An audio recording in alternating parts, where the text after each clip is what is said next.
Tea கடை kitchen சொந்தங்களுக்கு வணக்கம். இன்றைக்கி ஒரு சூப்பரான இன்ஸ்டன்ட் தோசை எப்படி செய்யலான்னு தான் பார்க்க போகிறோம். நம்ம வீடுகளில் இட்லி மாவு தோசை மாவு இல்லாத நேரங்களில் இந்த மாதிரி ஒரு இன்ஸ்டன்ட் தோசை நீங்கள் ஈஸியாக போட்டுடலாம்.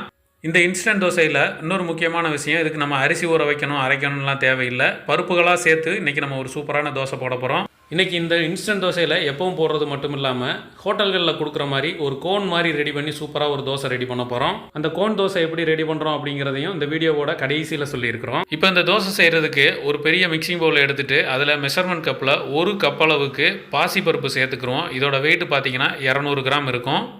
அடுத்ததாக இது கூட ஒரு டேபிள் ஸ்பூன் அளவுக்கு உளுந்து சேர்த்துக்கிறோம். உளுந்து சேர்த்து பண்ணும்போது நமக்கு தோசை நல்லா சாஃப்டாக வரும். இது கூடவே ஒரு டேபிள் ஸ்பூன் அளவுக்கு கடலைப்பருப்பு சேர்த்துக்கிறோம். இந்த கடலைப்பருப்பு சேர்த்து நம்ம பண்ணும்போது தோசையோட டேஸ்ட்டும் நல்லாயிருக்கும். அதை விட முக்கியமாக தோசை கல்லில் ஒட்டாமல் நமக்கு ஈஸியாக வரும். அதுக்காக இந்த கடலைப்பருப்பு கண்டிப்பாக சேர்த்துக்கோங்க. அடுத்ததாக கடைசியாக இது கூட ஒரு 1/4 டீஸ்பூன் அளவுக்கு வெந்தயம் சேர்த்துக்கிறோம். இது நமக்கு நல்ல கலரையும் கொடுக்கும், அதே நேரத்தில் உடம்புக்கும் ரொம்ப நல்லது. இப்போது எல்லாமே சேர்த்துட்டோம். அடுத்ததாக இதை தண்ணி ஊற்றி நல்லா கழுவி எடுத்துக்கலாம். பருப்பை ஊற வைக்கிறதுக்கு முன்னாடியே நம்ம ஒரு 2 தடவை தண்ணி ஊற்றி கழுவிட்டோம் அப்படின்னா அதுக்கப்புறம் ஊற வச்சுட்டு எடுத்து அப்படியே நம்ம அரைக்க ஆரம்பிச்சிடலாம். இப்போ பருப்பு எல்லாத்தையும் நல்லா 2 தடவை கழுவி எடுத்துகிட்டு வந்தாச்சு. இப்போ இதில் தண்ணி ஊற்றிக்கலாம். தண்ணி ஊற்றி நல்லா ஊற வச்சுக்கிடுவோம். பருப்பு ஊற வைக்கிறதுனால நம்ம எக்ஸ்ட்ரா தண்ணியை ஊற்றிக்கலாம். இப்போது இந்த பருப்பு எல்லாமே நமக்கு ஒரு 1 மணி நேரம் நல்லா ஊறட்டும். குறைஞ்சது 1 மணி நேரம் ஊறணும். இப்போ நமக்கு பருப்பு எல்லாம் 1 மணி நேரம் ஊறிடுச்சு. தண்ணி எல்லாத்தையும் வடித்து எடுத்தாச்சு. பருப்பெல்லாம் பாருங்கள் நல்லா ஊறி வந்திருக்குது. இப்போ இதை நம்ம அரைச்சிக்க போகிறோம். கொஞ்சம் பருப்பு தாங்கிறதுனால நம்ம இன்றைக்கி மிக்சியிலே போட்டுக்கலாம். நீங்கள் நிறையா போட்டிங்க அப்படின்னாலும் மிக்சியில் போட்டுக்கலாம், இல்லைனா கிரைண்டரில் போட்டிங்கனாலும் ரொம்ப நல்லாவே அரைப்பட்டு வந்துடும். இப்போது பருப்பு எல்லாத்தையுமே நம்ம இந்த ஜாரில் சேர்த்தாச்சு. அடுத்தது இதில் ஒரு 1/2 டீஸ்பூன் அளவுக்கு சீரகம் சேர்த்துக்கலாம். அடுத்தது இது கூட ஒரு 6-7 சின்ன வெங்காயத்தை உரித்து வச்சுருக்கிறோம். உரித்து கழுவிட்டு அப்போ இதை எல்லாத்தையும் உள்ளே சேர்த்துக்கலாம். அடுத்தது இது கூட ஒரு 50 கிராம் மட்டும் அரிசி மாவு சேர்த்துக்கிறோம். இந்த அரிசி மாவு எப்போவும் நம்ம கடைகளில் வாங்குகிற பாக்கெட்டில் வாங்குகிற பச்சரிசி மாவு தான், வறுக்காத மாவு. இப்போ மாவு சேர்த்துட்டு கொஞ்சமாக மட்டும் தண்ணி சேர்த்து இதை அரைச்சிட்டு வந்துடலாம்.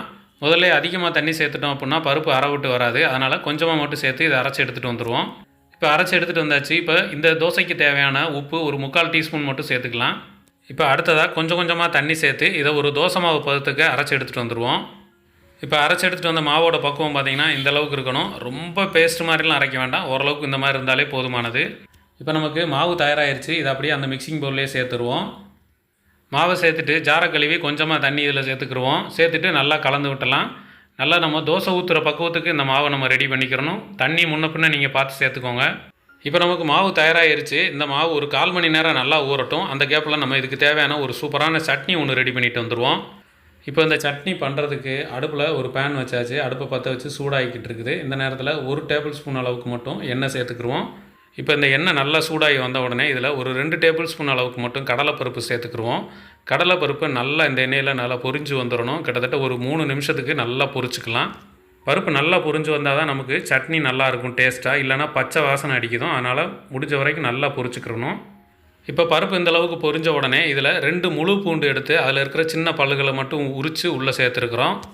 சேர்த்துட்டு இது எல்லாத்தையும் நல்லா கலந்து விட்டுறலாம். அந்த பூண்டு நல்லா வதங்கி வரட்டும். அதில் நம்ம சேர்த்த பூண்டு பாதி அளவுக்கு வதங்கின உடனே இதில் ஒரு 8 காஞ்ச மிளகா சேர்த்துருக்குறோம். காஞ்ச மிளகா சேர்த்து அதையும் நல்லா லேசாக புரட்டி விட்டுக்கலாம்.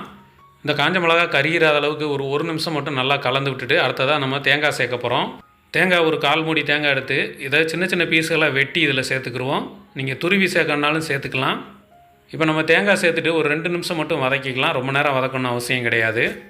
இப்போ தேங்காய் வதங்கின உடனே நம்ம ஸ்டவ் ஆஃப் பண்ணிடலாம். ஸ்டவ் ஆஃப் பண்ணிவிட்டு இதை அப்படியே நல்லா ஆற விட்டுருவோம். நல்லா ஆறட்டும். இப்போ நம்ம ஆற வச்ச எல்லாமே நல்லா ஆறி வந்துருச்சு. இதை இப்போ ஒரு சின்ன மிக்ஸி ஜாரில் சேர்த்துக்குருவோம். இப்போ எல்லாத்தையும் ஜாரில் சேர்த்துட்டு அடுத்ததாக இந்த சட்னிக்கு தேவையான உப்பு ஒரு 1/4 ஸ்பூன் மட்டும் சேர்த்துக்குருவோம். அது கூட ஒரு பிஞ்ச் அளவுக்கு மட்டும் பெருங்காயத்தூள் சேர்த்துக்கலாம். அடுத்ததாக இதில் கொஞ்சமாக மட்டும் தண்ணி சேர்த்து இதை நல்லா அரைச்சி எடுத்துகிட்டு வந்துடுவோம் ஒரு சட்னி பதத்துக்கு. இப்போ நமக்கு சட்னி சூப்பராக ரெடி ஆயிருச்சு. இந்த சட்னிக்கு நீங்கள் தாளித்து போடணுன்னாலும் போட்டுக்கலாம், இல்லைனாலும் அப்படியே சாப்பிட்டுக்கலாம். ரொம்ப சூப்பராக இருக்கும். இப்போ இந்த சட்னியை எடுத்து ஒரு பவுலில் சேர்த்துருவோம். இந்த சட்னி இந்த தோசைக்கு மட்டும் இல்லைங்க, எல்லா தோசைக்குமே சூப்பராக இருக்கும். அதனால் மிஸ் பண்ணாமல் அடிக்கடி செஞ்சு சாப்பிடுங்க. இப்போ 1/4 மணி நேரம் ஆச்சு. நம்ம தோசை ஊற்ற ஆரம்பிச்சிடலாம். நம்ம வீட்டில் இருக்கிற இரும்பு கல் தான் எடுத்துருக்குறோம். இரும்பு கல்லில் போடும்போது நமக்கு இன்னும் நல்லா நைஸாக கிடைக்கும் தோசை. இப்போ கல் சூடாயிருச்சு. நம்ம நைஸாக சுட்டு எடுக்கிறதுனால தண்ணியை தெளித்து ஓரளவுக்கு அந்த ஹீட்டை குறைச்சிக்கலாம். இந்த மாதிரி நைஸாக போடுற தோசை எல்லாமே நம்ம தோசை ஊற்றும் போது இந்த அளவுக்கு ஹீட்டை கம்மி பண்ணிவிட்டு மாவு ஊற்ற ஆரம்பிக்கணும். அப்போ தான் நமக்கு நல்லா அந்த சுற்றி பிடிச்சி வரும் மாவு. இப்போ நம்ம ரெடி பண்ணி வச்சுருக்கிற மாவு எடுத்து ஒரு கரண்டியை ஊற்றி அப்படியே மெதுவாக தேய்ச்சிக்கிட்டோம் அப்படின்னா அந்த லேசான ஹீட்டுக்கு அதை அப்படியே மெதுவாக பிடிச்சி வரும் தோசைக்கல்ல. இந்த மாதிரி நைஸாக ரவுண்டாக தேய்ச்சி விட்டுறலாம். தோசை ஊற்றி ஒரு 20 செகண்ட் கழித்து நம்ம இதில் லைட்டாக மேலே எண்ணெய் ஊற்றி விட்டுக்கலாம். இந்த எண்ணெய் சேர்த்து நம்ம தோசை சுடும்போது நமக்கு இந்த தோசை நல்லா மொறுமொறுன்னு கிடைக்கும். இப்போ இந்த தோசை நல்லா வெந்து வரட்டும். இது நமக்கு நல்லா மொறுமொறுன்னு வேகிறதுக்கு கிட்டத்தட்ட ஒரு 3 நிமிஷம் வரைக்கும் ஆகும். இந்த நைஸான தோசை நம்ம புரட்டி விடுறதெல்லாம் இல்லை, ஒரே பக்கமே வெந்தாலே போதுமானது. இப்போ நமக்கு ஒரு 3 நிமிஷம் ஆச்சு. தோசையும் நல்லா மொறுமொறுன்னு வந்துருச்சு. இப்போ தோசை புரட்டியை வச்சு இந்த தோசையை அப்படியே எடுத்துடலாம். நமக்கு ஒரு சூப்பரான தோசை ஜம்முன்னு மொறுன்னு தயாராகிருச்சு. இப்போ இந்த தோசையை அப்படியே வெளியில் எடுத்து வச்சிடலாம். இப்போ அடுத்ததாக இன்னொரு தோசை பார்க்க போகிறோம். இது ஒரு ஸ்பெஷலான தோசை. எப்படி அப்படின்னா, ஹோட்டல்களில் நம்ம சாப்பிடும்போது நமக்கு ஒரு கோன் மாதிரி ரெடி பண்ணி கொண்டு வருவாங்க. இப்போ அந்த தோசை எப்படி ஊற்றலான்னு பார்ப்போம். எப்பயும் போல் கல்லை நம்ம தண்ணி ஊற்றி நல்லா கழுவிட்டு அப்புறமா ஊற்ற ஆரம்பிச்சிடலாம், ஹீட்டெல்லாம் கம்மியான உடனே. இப்போ தோசையை நம்ம ரவுண்டாக ஊற்றி எடுத்தாச்சு. ஊற்றிட்டு அப்புறமா இதுக்கு மேலே லைட்டாக எண்ணெய் எப்பயும் போல் சேர்த்திக்கலாம். இப்போ எண்ணெய் சேர்த்துட்டு நமக்கு தோசை கிட்டத்தட்ட ஒரு 3/4 பதத்துக்கு வெந்து இந்த மாதிரி மொறுன்னு வரும்போது நம்ம அந்த தோசை கரண்டியை வச்சு இந்த மாதிரி ஒரு ஓரத்தில் ஒரு கோடு மாதிரி போட்டு கட் பண்ணி விட்டுக்கிறணும் அந்த தோசையை. அதாவது ஸ்டார்டிங்லேருந்து நடுவில் வரைக்கும் ஒரு கோடு போட்டு விட்டுக்கலாம். இப்போ கட் பண்ண இடத்துல ஒரு எண்டை எடுத்து அப்படியே சுருட்டிக்கிட்டே வந்தோம் அப்படின்னா நமக்கு அப்படியே ஒரு கோன் மாதிரி வரும். கையில் ஒரு கரண்டியை வச்சுட்டு இன்னொரு பக்கம் ஒரு விரலை வச்சு அப்படியே சுற்றி கொண்டு வந்தோம்னா நமக்கு ஒரு சூப்பரான கோன் தோசையும் ரெடி ஆயிடுச்சு. இந்த மாதிரி செஞ்சு கொடுத்தீங்கன்னா பிள்ளைங்க ரொம்பவே விரும்பி சாப்பிடுவாங்க. நீங்களும் உங்கள் வீட்டில் இந்த மாதிரி ஒரு இன்ஸ்டன்ட் தோசையும் சட்னி செஞ்சு சந்தோஷமாக சாப்பிட்டு உங்களுக்கு டேஸ்ட் எப்படி இருந்துச்சுன்னு மறக்காமல் கமெண்ட்டில் சொல்லுங்கள். நம்ம அடுத்த ஒரு சூப்பரான வீடியோவில் சந்திக்கலாம். நன்றி, வணக்கம்.